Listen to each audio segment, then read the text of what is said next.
Ciao a tutti amici della Tana del Diavolo, siamo tornati qui sul profilo per parlare di mercato.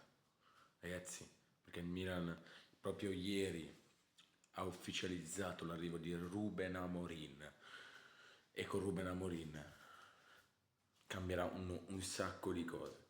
Modulo, giocatori che rimarranno come Rafael Leao, giocatori, mercato, tutto, vedremo adesso durante questa sessione di mercato, ne parleremo tanto e ragazzi restate attivi perché Ratana del Diavolo è tornata.